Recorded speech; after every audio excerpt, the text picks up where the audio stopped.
Firstly, I'd like to give an acknowledgement of country. So Women's Health in the Southeast acknowledges the traditional owners of the land of the Southern Metropolitan Region of Melbourne, the peoples of the Kulin Nation. We recognise their continuing connection to the land, waters and culture, and acknowledge elders past, present and emerging.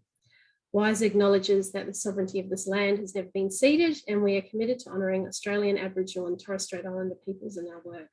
We acknowledge and pay our respects to the many strong and resilient Aboriginal and Torres Strait Islander women who we know are disproportionately affected by discrimination and family violence, and that Aboriginal self-determination requires a systemic shift of power and control from government and the non-Aboriginal service sector to Aboriginal communities and their organisations.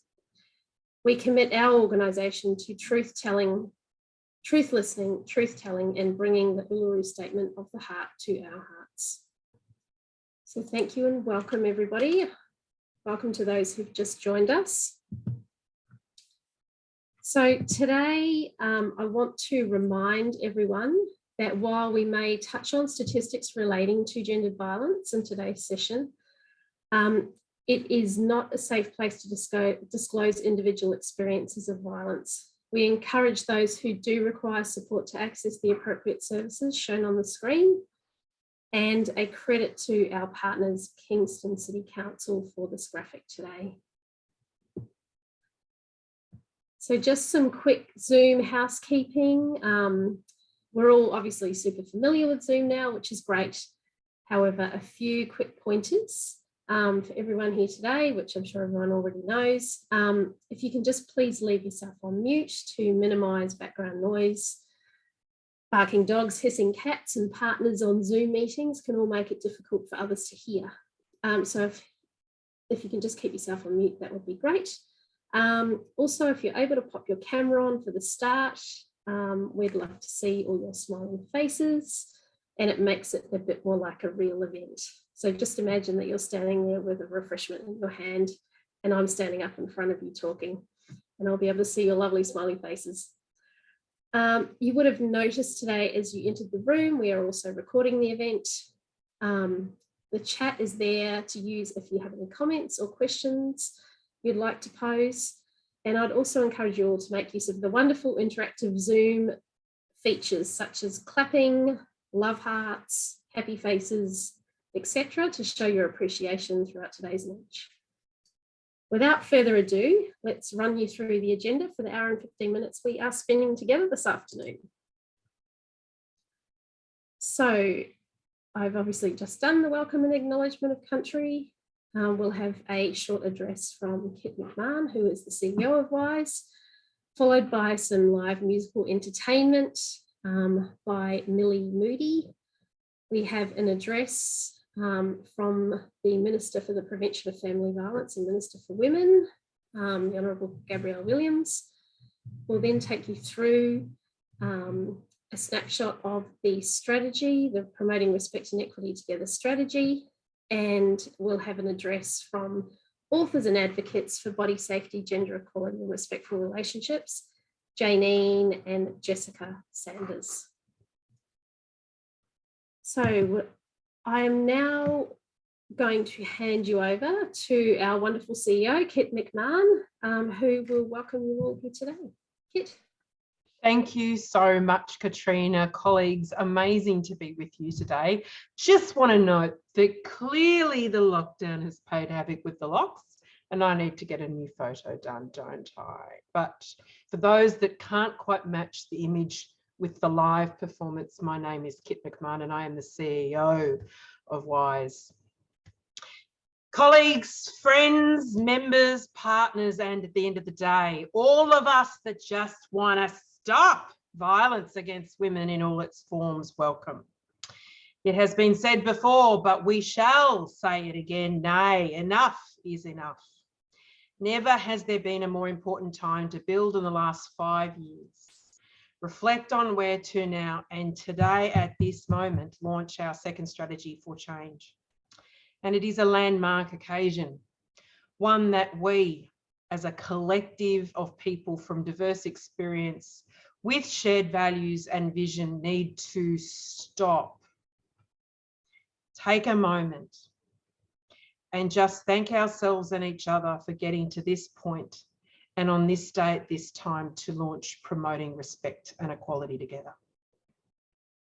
We have been lucky, haven't we, that we've been able to take the last 8 months to really reflect on where we want to be and go to now. Soon Katrina will share with you what we've achieved and where to next with this strategy for our region. But I want to say a huge and unambiguous and unashamed thank you for not only your work over the last 5 years, but for also coming with WHISE on this journey to create this next strategy for our beloved Southern Metropolitan Region of Melbourne. I really hope that what you'll see in this next strategy is that it lifts our gaze to the next level of systemic and structural change needed to stop violence against women in all its forms, that it builds on the strength and the incredible capacity of what has occurred in our first strategy, and that it recognises the dynamic and evolving skills and knowledge that our region has built to prevent violence against women in all its forms.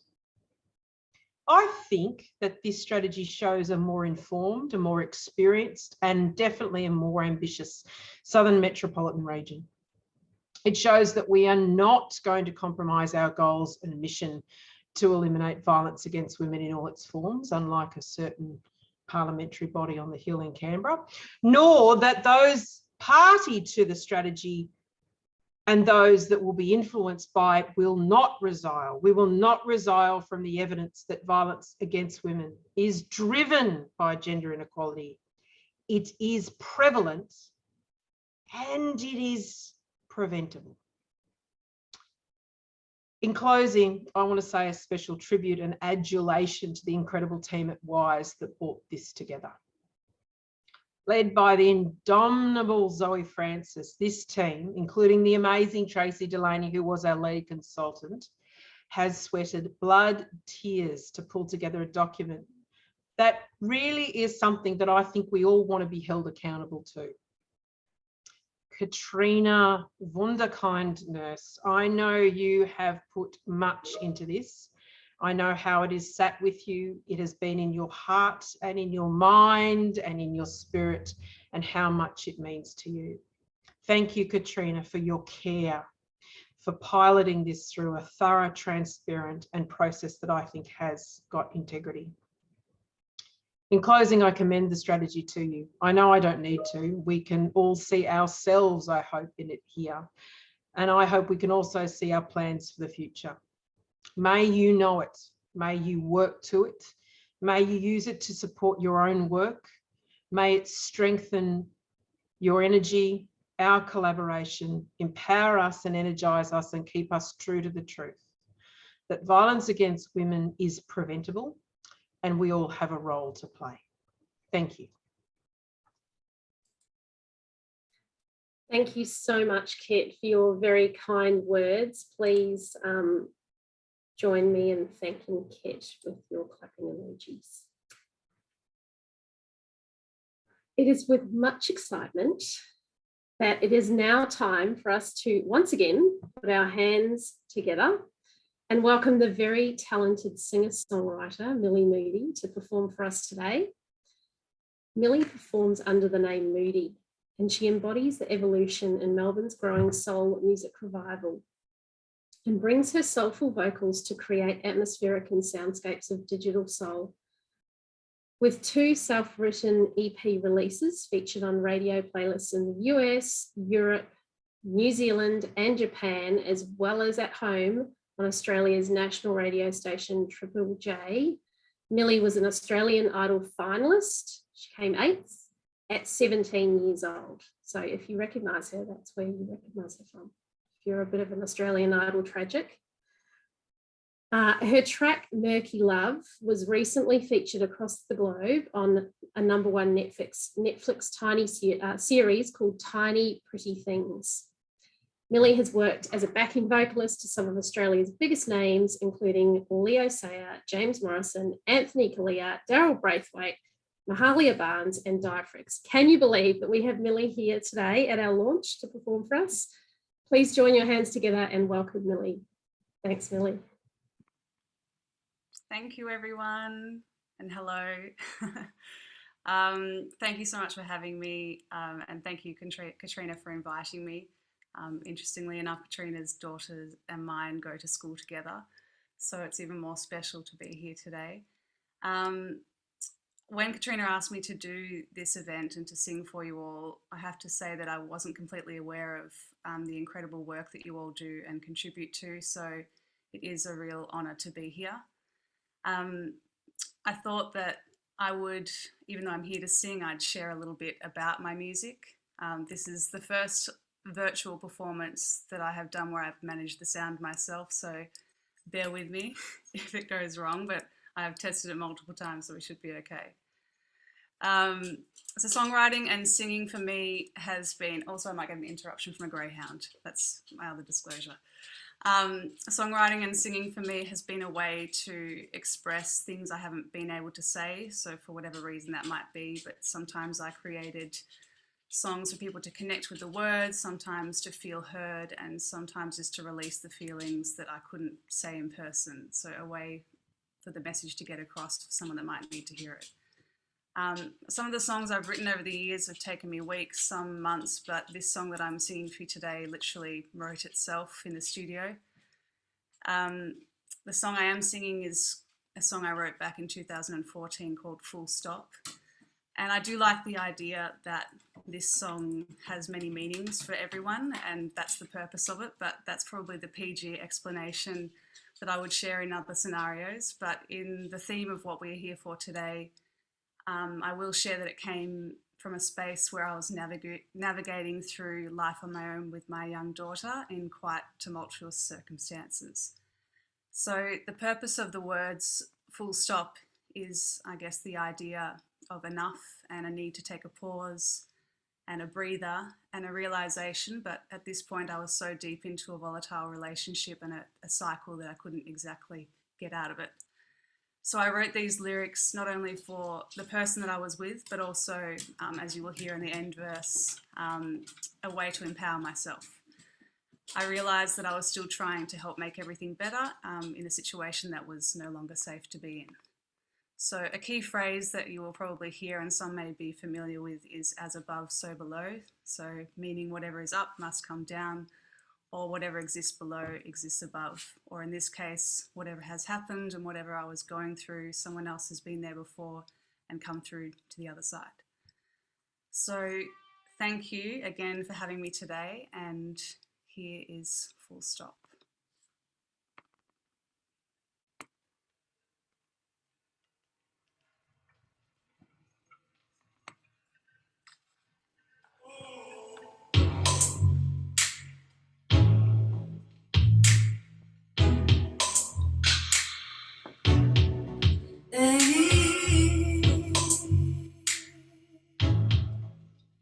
Yeah. Full stop. Every once in a while, everybody needs a full stop. Full stop. But you're running out of time and no way to make it real dance. It stops. It starts. Baby, you're free to run so fast from all of this that is elated. What is so can't be debated. As above, so below. As above, so below. Just us, just you ask your lady. Just us, what's up? It's gonna come down and save me. Just us, just you ask your lady.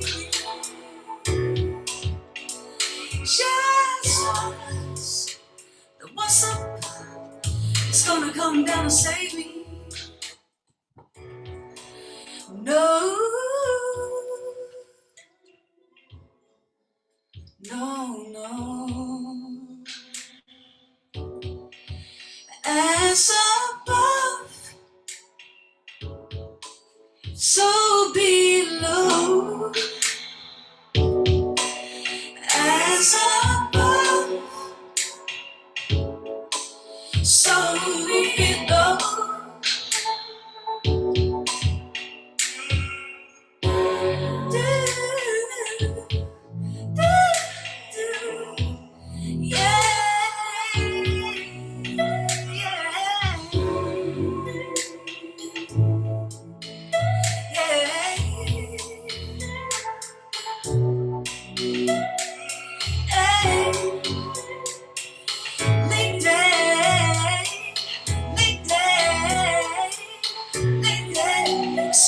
Solve all the things that have populated. A woman's rights goes back when we made it. You're free to run so fast from all that's made. What is so it can't be debated. Break free from all the molds that have you sedated. You don't have to feel generated. Free to run so fast from all that's made. What is so it can't be debated. No, no, no.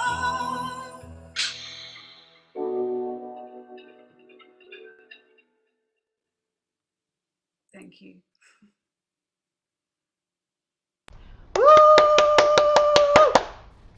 Thank you. That was amazing, Milly. Such a beautiful voice. Thank you so much for coming today and for being here and sharing your story and your music with us. It's beautiful. Thank you. Pleasure. Thank you, guys. Okay, Zoe, I'll just get you to share screen again. So, actually, no, don't do that because I am going to share screen.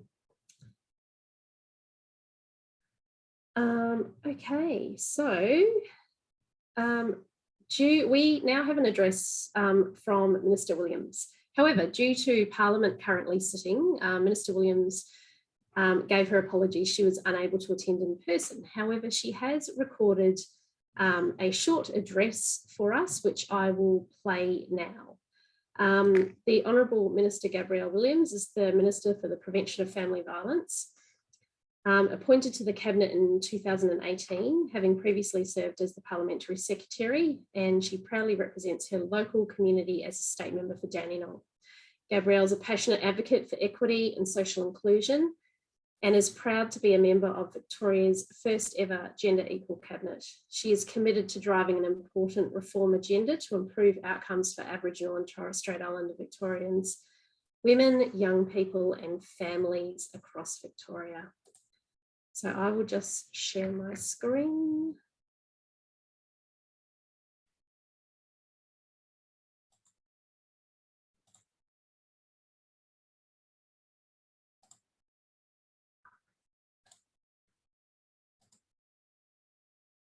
Oops. You really don't want to see me at the beach, do you? Okay, I'll just make this. Okay, everyone should be able to hear this. It's playing now.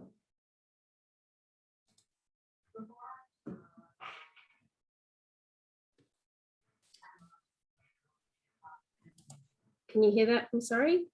Nope. Okay. I'll have to just do a share sound again. And emerging. I also Before I begin, I'd like to acknowledge the traditional owners of the lands across Victoria and pay my respects to their elders, past, present and emerging. I also pay my respects to victim survivors of family violence, including those who have tragically lost their lives and those who continue to live with the trauma of violence each and every day. I'm sorry I can't join you today for the launch of Promoting Respect and Equity Together. This is an exciting next step in your work and I'm delighted to congratulate you on its launch. Women's health in the Southeast plays an integral role in progressing gender equality to prevent family violence in our community, both now and into the future. Your dedication to addressing the multiple forms of discrimination that women experience is making a real difference. You have much to be proud of. With a renewed commitment to engaging men and boys, you will increase the depth and the reach of your work. As we all know, prevention is everyone's responsibility, and never has the importance of this work been clearer than during the 16 days of activism against gender-based violence. This 16 days is all about ensuring government, sector, and the community are working together to challenge the outdated norms that lead to gendered violence. The Andrews Government is proud of our continued commitment to supporting women's health services right across our state, and we will continue to lead the nation in this work, with more than $3.5 billion invested to address and prevent family violence and gendered violence so far. But we can't do it without you. So thank you for your work. Thank you for continuing to play a vital role in building a more gender equal future here in Victoria.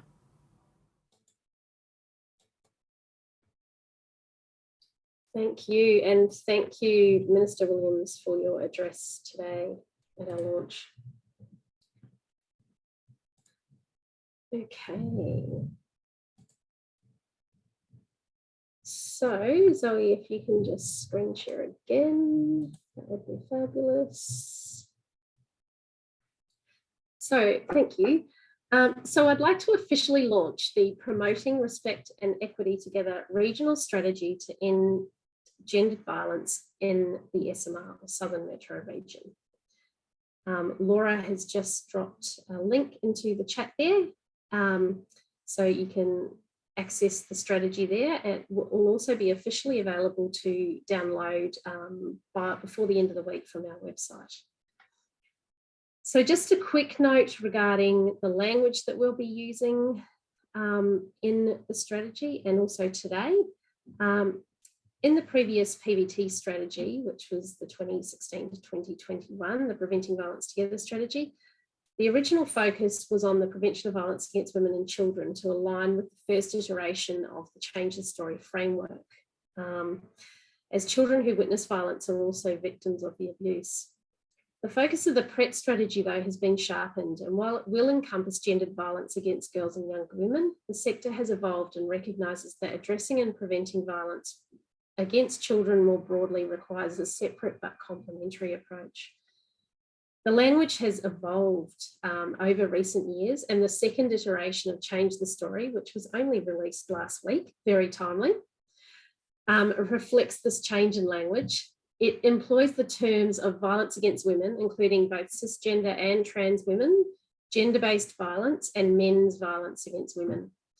The PRET strategy will use all three terms increasingly, keeping a strong focus and accountability on men who choose to use violence. Thanks, Zoe. So, as many of you would be familiar with, these are both the shocking and sobering statistics and hot off the press from the recently released Change the Story. We can clearly see the critical role primary prevention plays in addressing the gender drivers of violence and promotion of gender equity to stop the violence before it starts. I won't read those out there, but it's pretty telling, and I think, as I've just said, really illustrates the importance of the work that we all do across the region.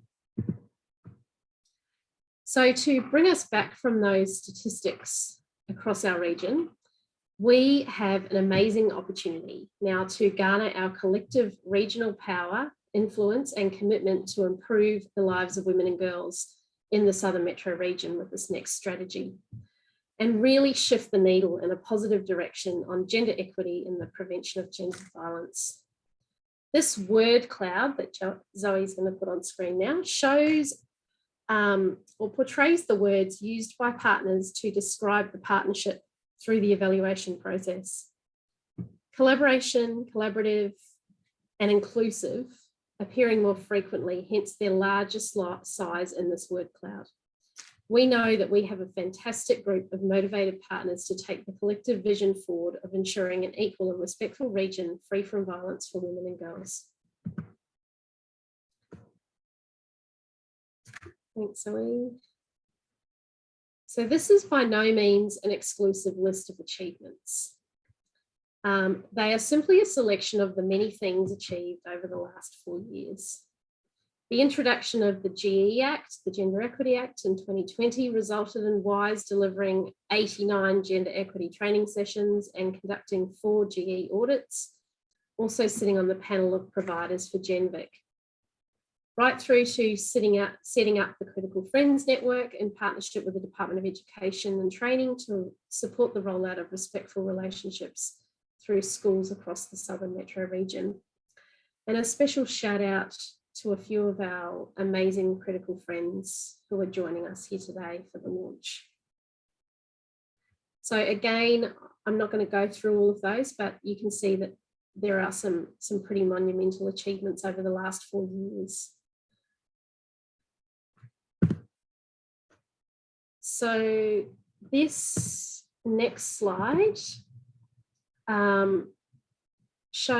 really shows the timeline and the roadmap for the development of the strategy and where we sit today. As you can see there, we started this process back in May and engaged Tracy Delaney, our consultant at Outcomes Matter, who is also joining us until she has to go and pick up her daughter. And we are right through with all of the engagement, which was all done online, much the same as this launch today on the 1st of December. So there's been quite an intense process over that period to get to this point. You'll notice there, lucky number 33 appears under the Evaluation Summit and also the first think tank. I did double check it twice. We had 33 people in each of those sessions. And if we had 2 less today, we'd be hitting 33 again. So there you go. How's that? But yeah, great to have so many people involved across the launch, not only at our online events, but also contributing to the survey as well. Okay, so these listed on the screen here are our guiding principles, and for many of you that were involved throughout the consultation, these will be familiar to you because you were involved in the contribution towards them. So in the interest of time, again, I won't run through them individually. However, the top one around intersectional feminism is very core and key for all of our partnership activities. We will collectively challenge the systems and structures that perpetuate unequal power and marginalise and disenfranchise some populations.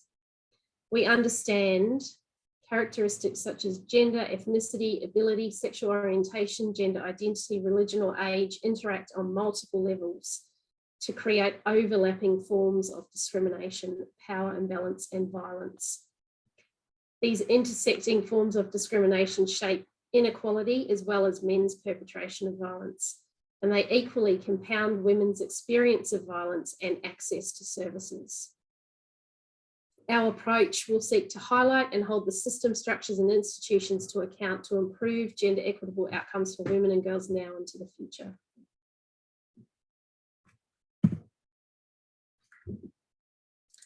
I will now run you through a quick overview of the key activity areas for the partnership, also referred to as our strategic pillars. All of the work is underpinned by a theory of change model, which has been developed, and an evaluation framework, which I'll touch on shortly. It's outlined more clearly in the published strategy document too for your reference. So these 5 key activity areas of the partnership drive action up towards the strategy outcomes at an intermediate and long-term level. I'll take you through each of these pillars very briefly and illustrate the way by which they contribute to the higher level outcomes. So the first pillar is making PVAW and GE everyone's business. This is our first pillar, and WHISE and partners see they play a significant role in increasing the variety of sectors and settings that understand the connection between gender violence, gender equity. We can use our existing roles and connections to broker new sectors and settings that understand, engage and embed PVAW GE practice throughout their work. For example, these may be community sports settings, traditionally male-dominated organisations, or maternal and child health settings, just as a few examples.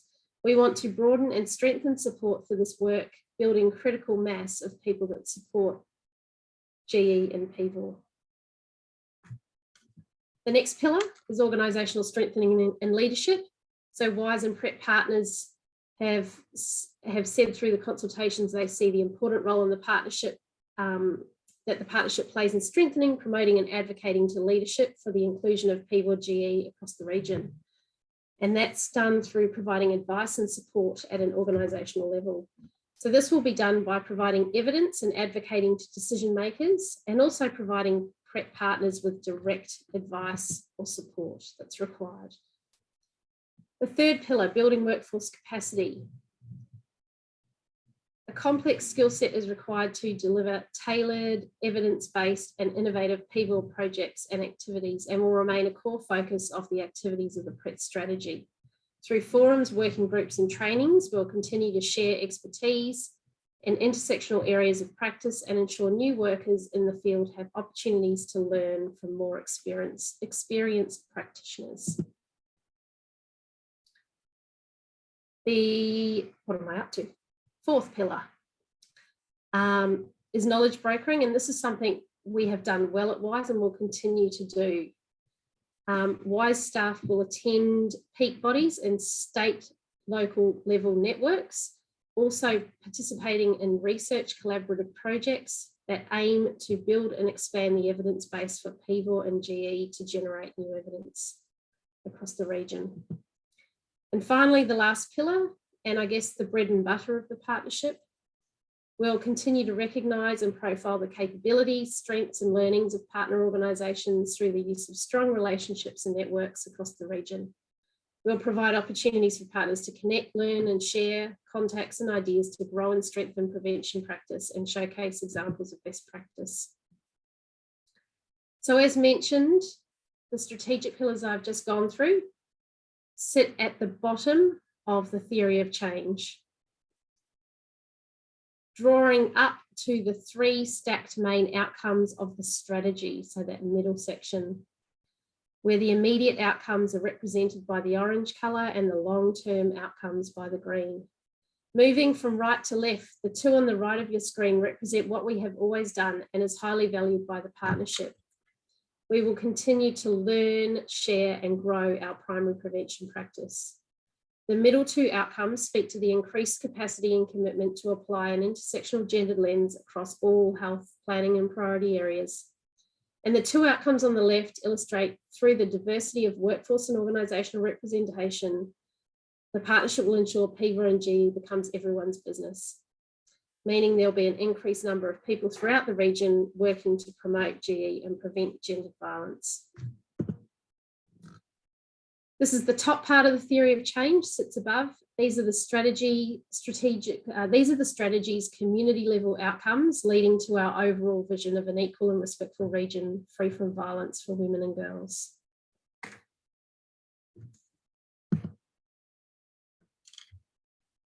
Moving on to the evaluation framework. So the evaluation framework overlays across the theory of change with evaluation measures set at every level. So WHISE is committed to using the most significant change model along with qualitative and quantitative data to measure impact and outcomes of all areas, including at an action plan level.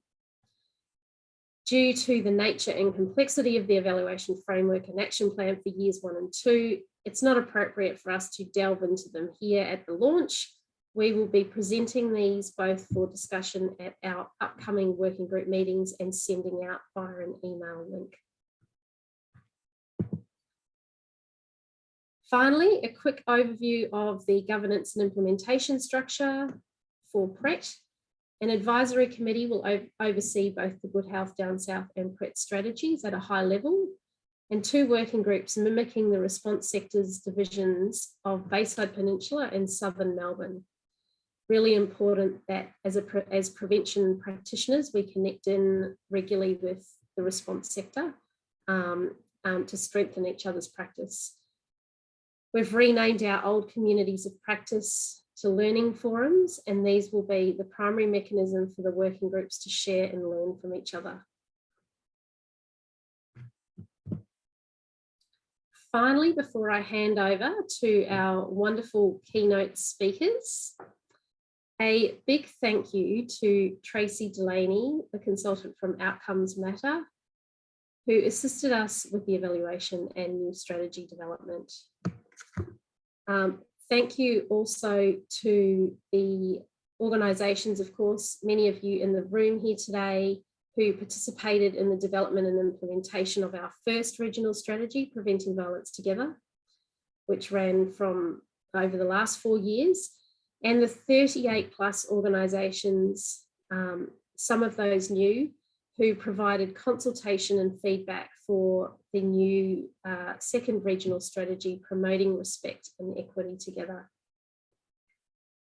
Also like to give a big thanks to the Victorian Government and the Department of Health for their support. And finally, last but not least, thank you to the fabulous team of WHISE staff who help support the strategy evaluation and development and make WHISE a fabulous place to come to work every day.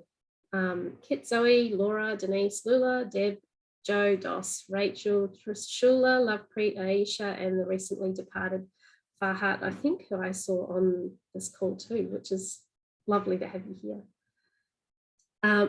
Thank you again for your support and helping hands over the last 6 months. It's been wonderful.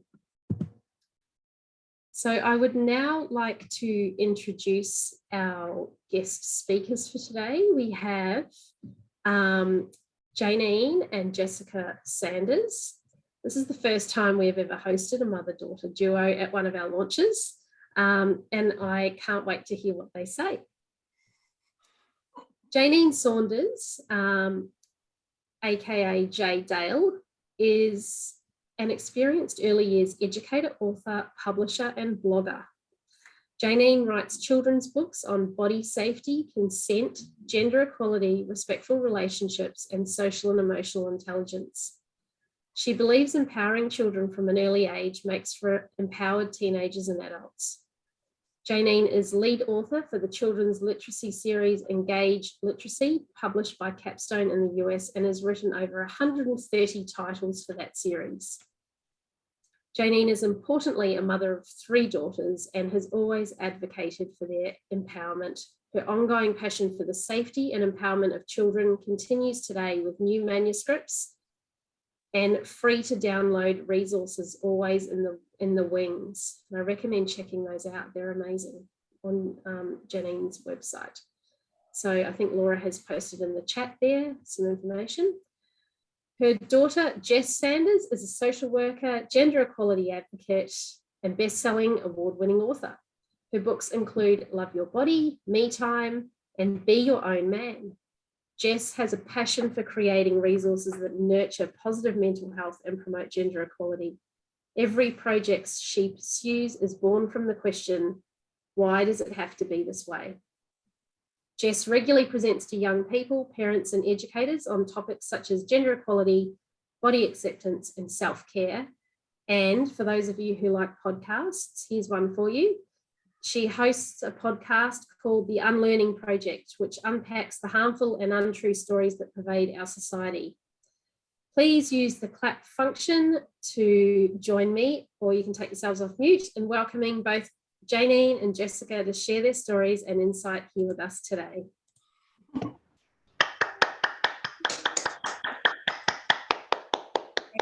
Thank you so much. Thank you so much, Katrina, for that lovely introduction and for asking us to be here today. I'd like to acknowledge the land on which we meet today, the people of the Wurundjeri people of the Kulin Nation. And pay respects to elders past, present and emerging, and acknowledge that this land was stolen and never ceded. So we are very lucky. We're up here in the Dandenongs together today. Jess usually lives in the city, but we're here together. Okay, I'm just going to tell you a little bit of a story about myself and how I got into this space of teaching kids about gender equality and body safety. Many years ago, I was a primary school teacher, and then I left that profession for a little while and went into educational publishing. And one of the first books that I ever edited was a book by Dr. Frida Breeks, and it was called Keeping Children Safe. And I was only about 25 at the time, but it really impacted upon me. And I thought, if ever I have children, I'm going to teach them these body safety rules.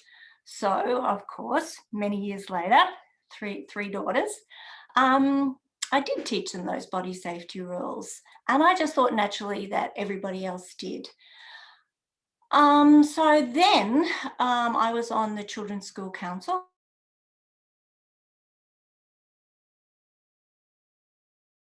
One night, and I said, you know, we should be doing a lot more in the body safety area, which was called protective behaviours in those times. And everyone got really uncomfortable and just didn't want to know about me, because they knew that what I was talking about is sexual abuse prevention education. So I went home that night and I said to my husband, Mark, I'm going to write a book. And if I write a book about prevention of sexual abuse, then someone will take notice of me. And so that was the first book that I wrote, probably about 12 years ago now, called Some Secrets Should Never Be Kept. And when we went to publish that book, and as you know, I was in publishing, nobody wanted to publish it. And in fact, I asked 3 illustrators, and the third, Craig Smith, said that he would love to illustrate that book. And at the time we had young children and it was difficult. So we decided to take out a loan and publish that book ourselves, because I felt it was just so, so important. And from that, being the teacher that I am, I decided then to do teaching notes for that book. And then from then I went on into other spaces, consent, gender equality, which is all part of the same puzzle. And yeah, that's how I became very, very passionate about this space. Yeah. And I guess we have a unique perspective in that I am the recipient of that education, now coming to you as an adult, no longer a child. And I guess as a young person, you know, you're a sponge, you're soaking up everything, and you don't bring the same shame and stigma that adults apply to a lot of this education. And so when Mum and my father, Mark, were providing this education, of course I didn't flinch. I didn't think it was inappropriate. It was always age appropriate. It was always in simple language that I could understand, and it made sense. It was, you know, my body's my own. I'm allowed to speak up for it, to understand the correct body parts. At the end of the day, it's really simple stuff, and I never questioned it. But that education combined with, you know, my parents encouraging me to have a voice meant that I grew up feeling empowered to, you know, say when I didn't feel comfortable or put up boundaries, because I'd learned my whole life my body was my body and I was allowed to say something if someone made me feel uncomfortable. And I think that's really important, because as Mum was saying, there's still a bit of that stigma and taboo floating around these topics, and we often think, I guess we apply our lens as adults and the shame and stigma and discomfort that comes with it, and then that stops us from having the conversation. And when we're stopped from having the conversation, you know, the things that live in the shadows, and I would say family violence is a part of that as well, then we give a lot more power to those things. So voicing them and giving language, particularly in body parts and stuff, is so, so powerful. Absolutely, absolutely. So for me, it was a no-brainer that I would be teaching this information to the children. And in another way also, I'm an old feminist, I guess, you know, right back when. So I feel like I've been fighting this fight that I never should have to fight for a very, very long time. You know, it's just, I'm as equal as any man. So when I did meet my partner, Mark, I was 30, and at that stage, and I was saying to Jess this morning, I had decided that, look, if I didn't meet a feminist man, I was going to live a single life and be happy with that. But fortunately for me, Mark is a feminist, and we absolutely had equal partnership in bringing up our daughters. Absolutely. So Mark has spent just as much time changing nappies, being there for the girls as I have. We didn't have any specific roles about who would work and who would nurture. Mark nurtured, I nurtured, we both worked, and it was a very much an equal partnership. And the girls would go to Mum just as equally as they would to me. In fact, when Jess first got her period, she told her father first. I remember he was out in the veggie patch and she went out and said, Dad, I've got my period.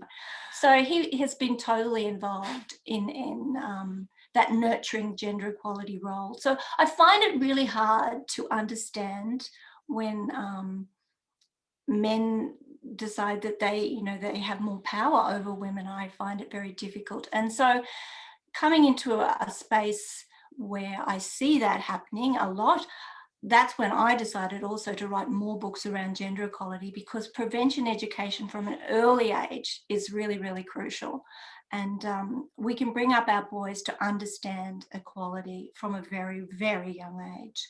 And Jess would talk a little bit more about that. Yeah. So I thought I'd just share a little bit of my story, I guess, of growing up in a gender equal household and being given that voice, and obviously the work that it's led me to do today. And also just wanted to thank everyone for having us today and sharing our story. It's a real privilege and honour to be here and have so much admiration for you all and all the work that you're doing. And yeah, just stoked to be here. So yeah, growing up in a gender equal household, as Mum said, it was just sort of the said thing. And I guess I didn't question, of course, you're a young person, you're just absorbing the messages, and the dominant message I was getting was that, yeah, men and women were equal, and that I had a voice as a young person as well. I think that was particularly important.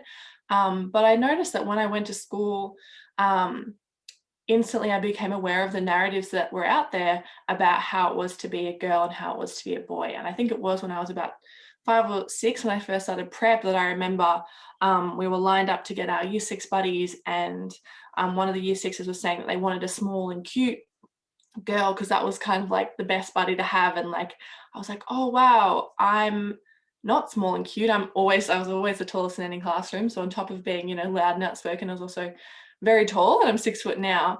And I suddenly became aware that I didn't fit into this mold that had been prescribed for me, which led to the development of like body image issues and mental health issues, growing up with anxiety and things like that. And I bring in body image, and sometimes people might not think those two things are connected, gender equality and body image. But how we're expected to show up in a body is very much prescriptive of how we're expected to behave. So I was doing, I guess, the wrong thing by taking up too much space with my voice and with my body in terms of how we perceive girls to be. And we want the boys to be taller and bigger because that's also, we want them to take up more space. So I guess that was my first education in these lessons. And as I got older, I guess those messages became more and more pervasive, and I've had to spend a lot of my early 20s unlearning them. So, even despite growing up in this gender equal household, I guess I went out into the community and the world where, powerful forces such as your peers and teachers and other people's parents were making comments, like, oh, you're too tall to be a girl, or, not knowing how to respond, maybe if I was showing a masculine trait like assertion. And yeah, just made me really critically aware, I guess, of how important it is that we're having these conversations in the community with other people, so that we're not accidentally always reinforcing these stories. And so, yeah, when I left school, I did a lot of traveling. I felt empowered as a young woman, I guess, with this education. Mum basically pushed me onto a plane, to be honest, by myself. She said to me, oh, nobody wants to come traveling with me. She was 18. Nobody wants to come with traveling. And I said, well, just go by yourself. Go on, go by yourself. Yes.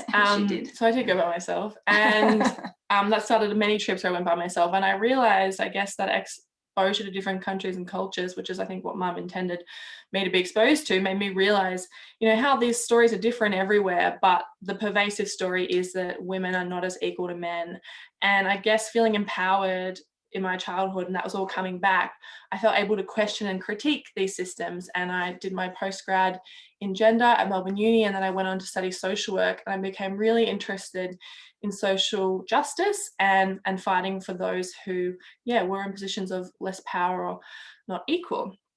And at uni, when I was studying gender, I think probably everyone in this call can relate to that feeling where you're starting to unlearn all these stories and you're realizing all the injustices that you yourself have faced and other people face. And that comes, for me at least, with real anger, just real anger and frustration the more I was studying gender. And I found that I needed something to channel that anger into, because it was kind of eating me up inside and I didn't know where to put it.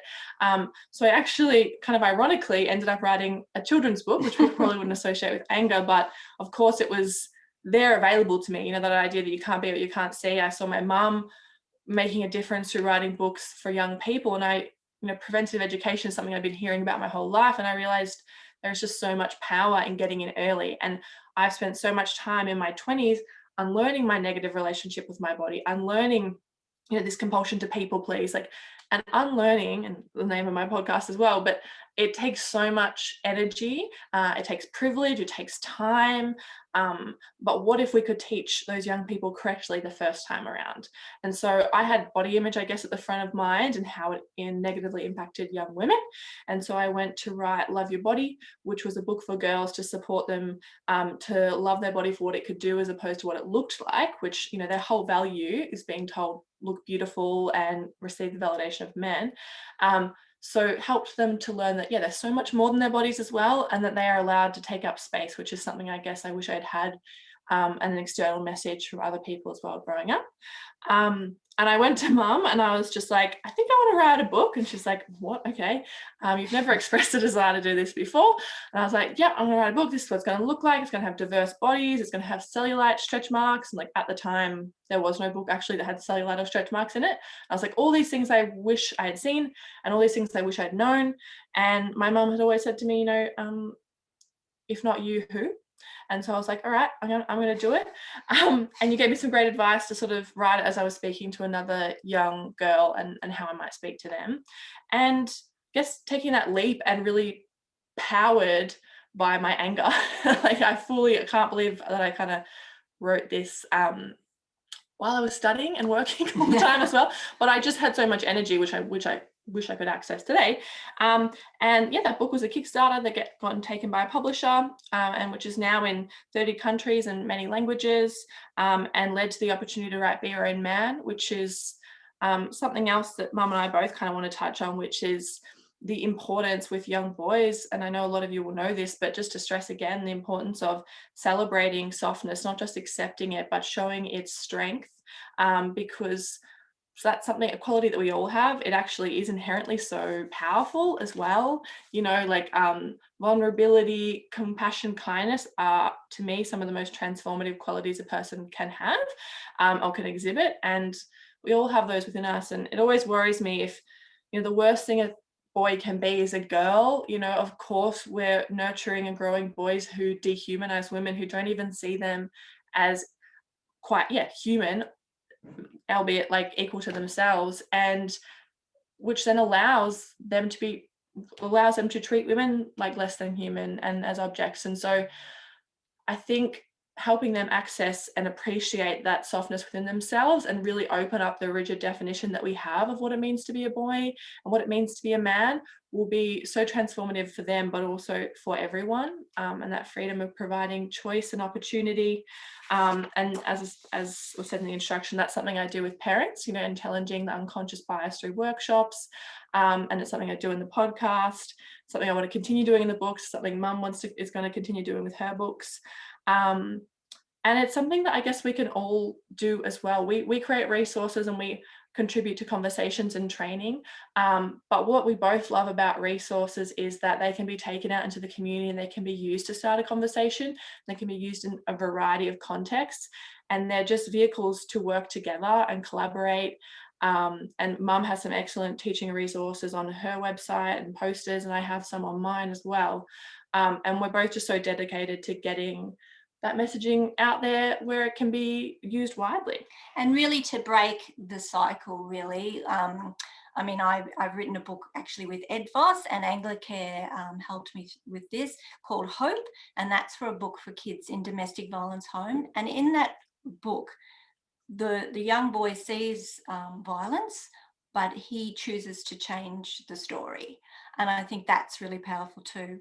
But it's all about collaboration, and it's all about schools, community, parents, all coming together to break this cycle. And so that means that we need our educators, and we need our sporting clubs, and we need our church groups, all to say, okay, we're on board. We're going to teach children from a very young age that everybody is equal. We'll get rid of those labels, because the labels restrict people's full potential. So we need them to see the importance of this. And how do we do that? Through collaboration, through teaching children prevention education from a young age, and from sharing stories. Because I think a lot of men in particular lack the empathy to understand what it is to be a woman, to be frightened, to have to put all these safety things in place in order to exist. And sometimes I don't think they really get it. And so sharing of stories is very important as well for our brave survivors, and thinking about those kids in those family violence homes as well, and supporting them. But we always together have come from a preventative space. And that's why I write the books I do, Jess writes the books she does, and provides the lesson plans. So there's no excuse for educators not to be able to implement these lessons for young children. We give you the scaffolding, we help you along the way, and so do other organisations such as WHISE. So everybody coming together and being able to provide these programs and resources, we can shift this culture, we can move it forward.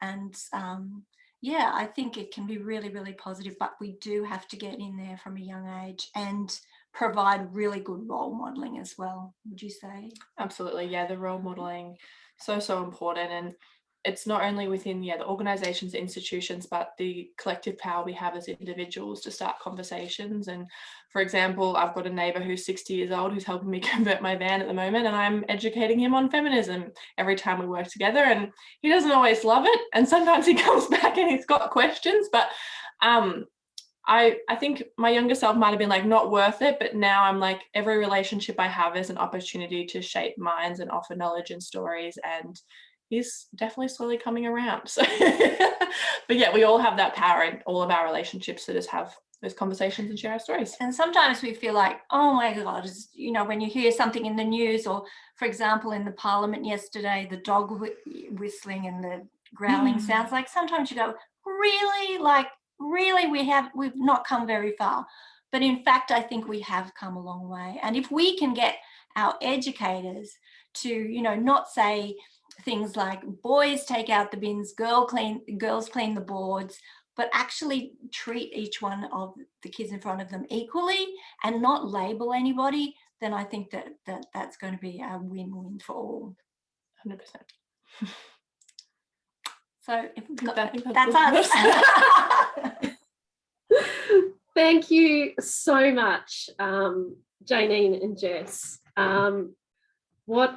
What beautiful stories that you shared with us here today, such personal stories that you've shared so openly around the way that equal parenting and those open conversations and that role modelling makes such a huge, huge difference, and something that we can all take away and have conversations with. And as Jayneen and Jessica said, it's this collective that helps to really kind of change the direction and make these improvements towards gender equality. I love the takeaway message around, if not you, who? That's fantastic. I will definitely be taking that one and using it with my children and even myself. So yeah, thank you once again. I just thought I would give a very quick opportunity if anyone had a burning desire to ask a quick question. Or you can also use the chat if you wanted to, if that's okay with you, Jayneen and Jess. Anyone who wants to ask anything, take yourself off mute. She said absolutely, and she loves questions. I love questions. Of course you do, you're a teacher. That's right. Ex-teacher, sorry. It's still in there. Once a teacher, always a teacher. Oh, that's right, exactly. No, everyone's all quiet at the moment. That's okay. But no, thank you again. We very much appreciate it, and it was wonderful to connect with you, and I'm sure there'll be plenty more opportunities for us to connect together in the work that we are all doing. So I thank hope you. so, Katrina, because we're really honoured that you asked us. Actually, it's really lovely, and we are so proud and love the work you do. So thank you. Yeah, thank you. No problems. I have to admit, I'm a big fan. I had Janene's books, used to read them to my kids from a very young age. So, yeah, and had met you some years back. So had you, my eyes were on the prize in terms of getting you on here. So, and lovely to have Jess as well. So thank you both. Okay, so Zoe, I might just get you to share screen again.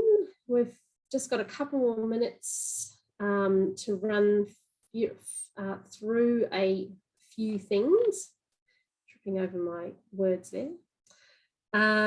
So in terms of next steps, Tuesday the 8th of February, we have our Southern Melbourne and Bayside Peninsula Primary Prevention Working Group meetings in the diaries.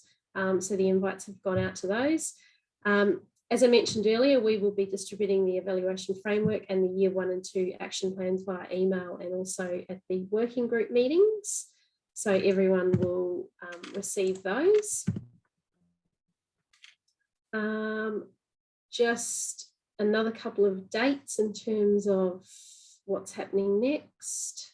Zoe, yeah, so on the 6th of December, we are presenting the PRET strategy for validation and support from the Bayside Peninsula Integrated Family Violence Partnership.